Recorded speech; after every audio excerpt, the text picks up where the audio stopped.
So welcome back to another blog guys. I hope सब अच्छे होंगे। तो बहुत टाइम के बाद वीडियो बन रही है क्योंकि बहुत बिजी स्केड्यूल चल रहा था अपना। जॉब घर जॉब घर जॉब घर, तो अपना बिल्कुल टाइम नहीं मिल पा रहा था वीडियो बनाने के लिए।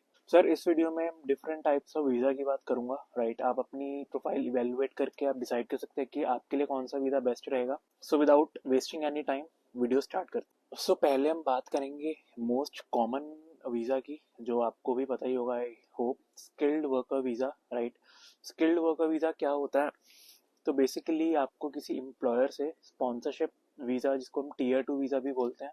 तो इस वीज़ा के लिए रिक्वायरमेंट्स क्या होती हैं? इस वीज़ा के लिए आपको कोई ऐसा एम्प्लॉयर ढूंढना है जिसके पास स्पॉन्सरशिप लाइसेंस हो। राइट, एंड अगर आपको वो स्पॉन्सर कर देता है तो आपको 5 साल यूके में स्टे करना है उस वीज़ा पे। एंड उसके बाद आप आईएलआर के लिए अप्लाई कर सकते हैं। आईएलआर जो पीआर होती है, इंडेफिनिट लीव टू रिमेन। तो अगर मैं सबसे इजीएस्ट वे की बात करूँ ना, यूके में अगर आपको पीआर लेनी है, राइट, आईएलआर लेनी है, तो ये सबसे इजीएस्ट वे है, one of the easiest way है। क्योंकि इसमें बस आपको एक एम्प्लॉयर ढूंढना है जो आपको 5 साल के लिए स्पॉन्सरशिप दे देता है। एंड आप 5 साल यूके में स्टे कर लेते हो तो आप indefinite leave to remain PR लेने के लिए एलिजिबल हो जाते हो। इस वीज़ा का मिसयूज़ भी बहुत होता है। अब मिसयूज़ कैसे होता है वो मैं आपको बताता हूँ। जैसे कि ऑफ लाइसेंस स्टोर होते हैं, छोटे छोटे मतलब ग्रोसरी स्टोर होते हैं। तो वो एम्प्लॉयर लाइसेंस ले लेते हैं, राइट, एंड वो फिर वो स्पॉन्सरशिप बेचते हैं। तो जैसे उन्होंने लाइसेंस ले लिया एंड अब वो 20 लाख रुपए पर स्टूडेंट से लेके, पर बंदे से लेके स्पॉन्सरशिप उसको दे देंगे। तो ये भी बहुत मिस यूज चल रहा है यूके में। एंड पिछले कुछ टाइम से ये स्कैम भी बहुत चल रहा है। काफी बंदे मतलब इंडिया से ओपन वर्क परमिट पे आए। ओपन वर्क परमिट क्या होता है? मतलब जैसे उन्होंने किसी एम्प्लॉयर से स्पॉन्सरशिप ली, बस वो ऑन पेपर स्पॉन्सरशिप देंगे लेकिन आपको काम नहीं देंगे। तो आपको काम कैश इन हैंड ही करना पड़ेगा। राइट, एंड जैसा कि आपको पता है कैश इन हैंड जॉब्स में बहुत रिस्क है। एक बार अगर आप कैश इन हैंड जॉब करते हुए पकड़े गए तो आप सीधा डिपोर्ट हो जाओगे।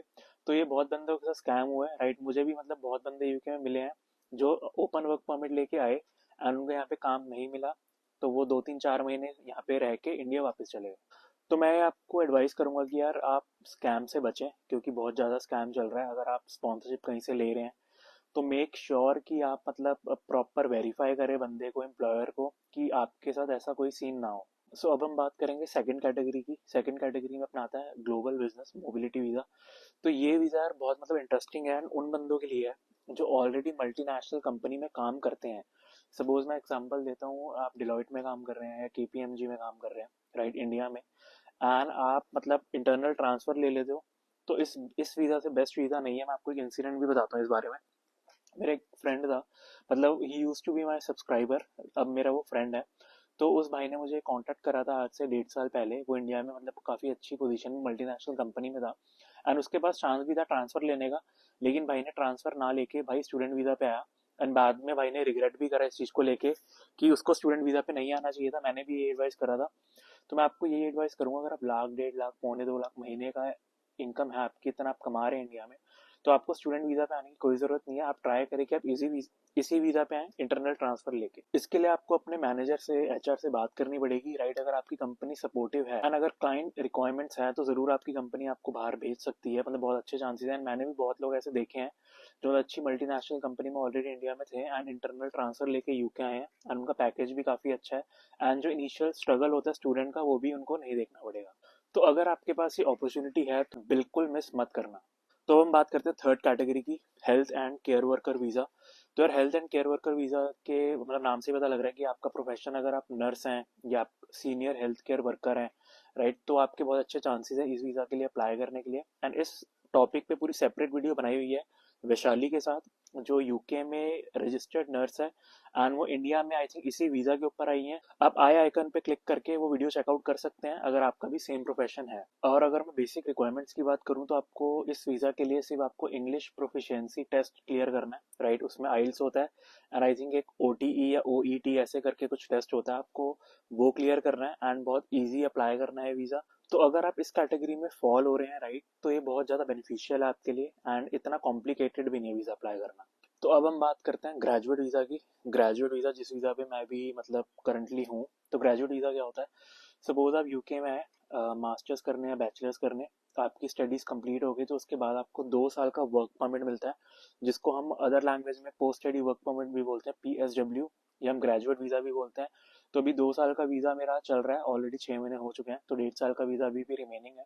तो आई होप ये इस वीज़ा के बारे में तो आपको पता ही होगा। मतलब अब मेरी मोस्टली वीडियोस में पीएसडब्ल्यू की बात तो होती है, तो पोस्ट स्टडी वर्क वीज़ा अगर आप स्टूडेंट एज अ स्टूडेंट आते हैं तो आप पोस्ट स्टडी वर्क वीज़ा के लिए अप्लाई कर सकते हैं, जो कि आपको मिलेगा 2 साल के लिए। सो अब बात करते हैं नेक्स्ट कैटेगरी की। इसमें आपको इन्वेस्टमेंट चाहिए। सो इस वीज़ा का नाम है इनोवेटर फाउंडर वीज़ा। इसमें आपको मिनिमम इनिशियली £50,000 की इन्वेस्टमेंट चाहिए एंड कोई अप्रूव्ड बिजनेस आइडिया चाहिए। तो उनके लिए जो अपना बिजनेस स्टार्ट करना चाहते हैं यूके में एज एंटरप्रेन्योर। एंड लास्ट हम बात करेंगे यूथ मोबिलिटी वीज़ा की। Youth mobility visa I think आपको पता होगा, जो लॉटरी सिस्टम मतलब लास्ट 2 साल से चल रहा है।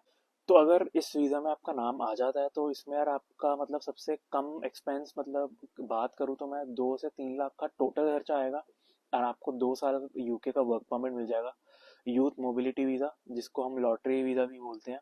तो इसमें लॉटरी सिस्टम होता है एंड इंडिया से 3,000 एप्लीकेशन पिक होती हैं, राइट। अगर अगर उसमें आपका नाम आ जाता है तो आप यूके में 2 साल के लिए काम करने आ सकते हैं। इनफैक्ट जिस घर में मैं रहता हूँ वहाँ पे भी मतलब मेरे 2 फ्रेंड्स हैं जो इसी वीज़ा पे आए हुए हैं, यूथ मोबिलिटी वीज़ा पे, एंड वो आराम से अपना यूके में काम कर रहे हैं।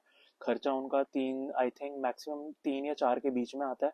तो ये बेस्ट वीज़ा है एंड मैं आपको एडवाइस करूंगा, अगर नेक्स्ट ईयर भी ये लॉटरी सिस्टम होता है तो अप्लाई कर सकते हो आप। अप्लाई करने का कोई चार्ज नहीं है, फ्री ऑफ कॉस्ट होता है। तो अप्लाई करने में कुछ नहीं जा रहा एंड अगर आपका नाम आ जाता है तो आपकी लॉटरी निकल जाएगी सही में। सो इस टाइप के कंटेंट के लिए आप मुझे फॉलो कर सकते हैं, Rohit Luthra UK. And Insta पे भी आप मुझे फॉलो कर सकते हैं, आपकी स्क्रीन पे इंस्टा आईडी शो कर रही होगी। कुछ भी क्वेरी होती है allaboutuk3@gmail.com पे पूछ सकते हैं। तो मिलते हैं नेक्स्ट वीडियो में। Take care, bye bye.